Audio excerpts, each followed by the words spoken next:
Now, 5 Chinese fugitives are now under the custody of authorities after being caught in Tawi-Tawi. Here's the report. We effect a warrantless arrest against you, so you have the right to remain silent. These 5 men were apprehended in Zamboanga City on March 21. They turned out to be Chinese fugitives trying to fly out from the country. They were about to exit through the back door in Jolo, Sulu, but their speedboat broke down at sea in Languyan, Tawi-Tawi. Police and immigration personnel then responded to the area. Instead of facing the deportation cases against them, mukhang ang ginawa nila is they attempted to depart illegally sa backdoor para hindi sila maibalik doon sa bansang kanilang pinanggalingan. According to the Immigration Bureau, they were employees of Lucky South 99, the illegal POGO hub located in Porac, Pampanga. The boatman, meanwhile, said he did not know that his passengers were fugitives. Yung boss niya sir nakatawag, punta ka daw ng hulo, may tao daw doon. Hindi daw nila alam kung inchik man. Tapos pagdating nila sa Sulu sir, naghintay daw sila sa pantalan. He added that a certain Batman ordered him to provide service to them. The BI said Batman was paid 25,000 pesos to be the transporter. Authorities are still hunting him down, while the 5 Chinese fugitives are now detained at Camp Bagong Diwa. Mobile journalist Mary Reyes, we are One News. Let's get more updates on that from the Immigration Bureau. We have BI spokesperson Dana Sandoval joining us live on the line, rather. Good morning. Good morning, magandang umaga. Yeah, thanks for joining us again. Can you give us more details about these arrests at saan po nanggaling yung info at this time around doon po sa supposedly ginamit po nila yung backdoor exit? Yes, the local law enforcement in Zamboanga, yung PNP, were able to arrest these 5 individuals. Actually, they were traveling with 3 Filipinos. These were the boatmen that were assisting their illegal departure in the Philippines. So apparently, they had engine trouble in the middle of the ocean. That's why the PNP swooped in to conduct assistance. But when they found what they found out is that the boat was occupied by 5 Chinese men. So agad nila, they immediately informed immigration about this, and we were able to identify verify their identities and found out that they were actually blacklisted and are actually part of the Lucky South 99 POGO scam hub. That's why this is very concerning for us because it really shows that this illegal exit route is being utilized not just by trafficking victims but those who are trying to evade proper inspection at our airports. That's right. Kaya spokes Dana, that's what I'd like to ask you about that, no? Kasi may word na transporter or middleman na naririnig natin paulit-ulit sa different reports about backdoors, no? Are we looking at the same group? Is this a thriving business already sa backdoor natin? It might not be the same group, but they have the same modus operandi. I think they're using fishermen, boatmen in the area to transport these individuals who are trying to cross the border illegally.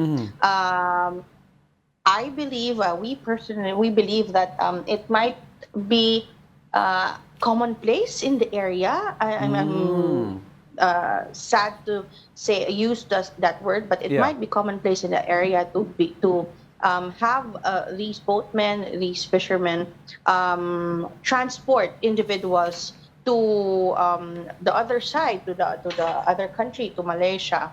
So individuals that are trying to escape arrest here in Manila use this route because it seems like it's an easier route for them to be able to evade authorities. Yes, folks, Dana, you said they're using the boatmen or like this boatman in question.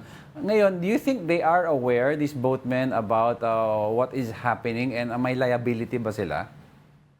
Definitely, they do have liability, but as to awareness, they might be not aware of the gravity of what they are doing. For them, it's just merely crossing islands. They're not really thinking too much about it. Like in the case of one of the boatmen that was interviewed by the PNP, he had no idea what was going on. He was just instructed to carry these 5 men to cross the islands, and that was it. It was offered. They were offered to be paid 25,000 pesos for their services, but they didn't ask too much about it. They didn't even know that they were supposed to be carrying Chinese nationals in their boat. They just found out at that moment that they picked those Chinese men up. Ma'am, kasi po, can you enlighten us on the existing law on the use po of illegal exit, yung mga backdoor channels natin? Kasi I remember during one of the hearings in the Senate on POGO-related issues, nabanggit po ito at sinasabing wala daw po talagang eksaktong law na nagbabawal sa paggamit ng mga ganitong klaseng backdoor channels. Yes, yun yung nakita ng ating legal team when the whole issue of Harry Roque leaving the country was being investigated under. If you can remember, Attorney Harry Roque kept on saying that he did not break any law by leaving the country, and to some extent that might be true, except that if there are related things that he did that might be contrary to law, doon siya mapipenalize. But as to using illegal channels to leave the country, pag mga Filipinos, there's no exact law penalizing that. You can be penalized by, say for example, you have violated the Philippine Passport Act, you falsified a public document by putting fake stamps maybe in your passport.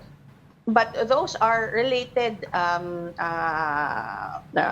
Offenses? penalties, offenses, not exactly pointing to the activity of illegal border crossing. Right. Yes, I'd like to clarify that, spokesperson. It's a good thing we're talking about this right now. Kasi ang question is, ano ba po ang jurisdiction talaga ng BI in terms of securing the border of the Philippines? Kasi my understanding is, hindi naman po ako maalam sa batas masyado, pero ang understanding ko is anything that has to do with the borders of the country, kayo po ang aside from the Coast Guard, the physical presence, kayo po ang responsible dito. So, in other words, kung wala pong structure, like sa backdoor area, walang structure, wala na kayong magagawa unless may airport doon?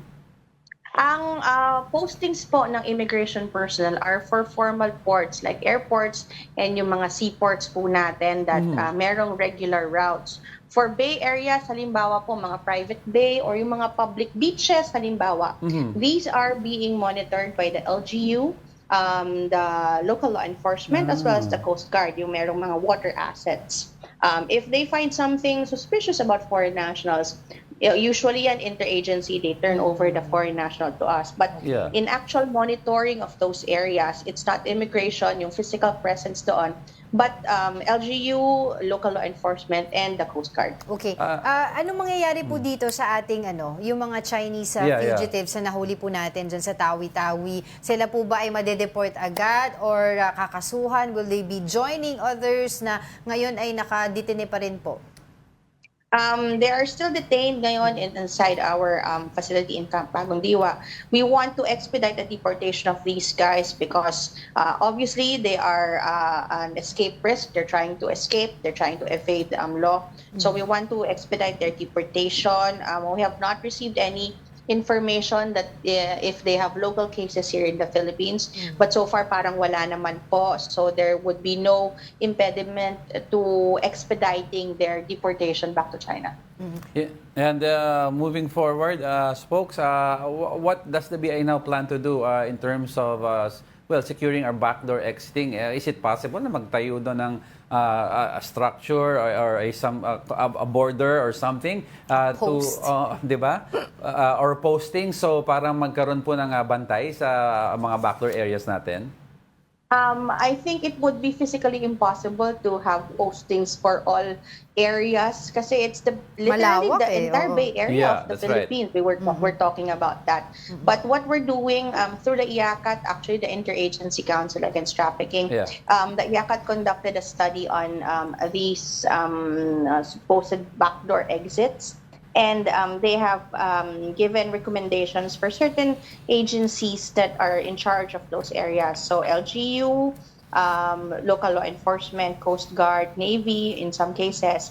So these areas, since identified na ito, the IACAT requested more presence and stronger or tighter monitoring of these areas. And so far, mukhang it's working.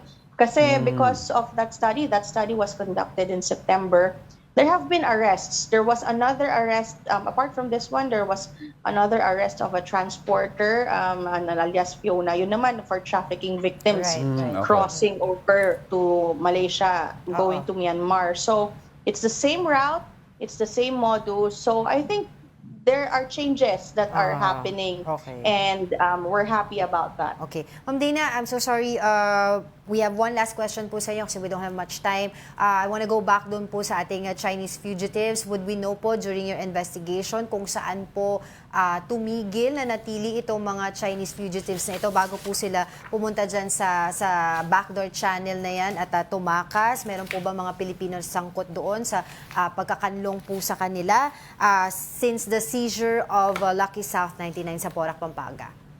Yun yung inaalam pa natin kung anong nangyari from the period that the Lucky South 99 was raided by PAOK up until itong attempted nila na pagtakas. But from what we know from our operatives, from Manila, they took a ferry to Zamboanga, and yung regular passenger ferry, domestic ferry, and then from Zamboanga they took the boat na nga through their transporter. Pero we're very sure na merong mga tumulong dito, definitely Filipinos, kasi yung kinakausap nilang alias Batman na sinasabi was Filipino, kausap ng mga bangkero. So it's a concerted effort, and we're happy to help the local law enforcement agencies to find out kung sino tong mga to, kasi it will really plug holes in the illegal using of our borders. Alright, on that note, maraming salamat po sa inyong oras. Muli, BI spokesperson Dana Sandoval.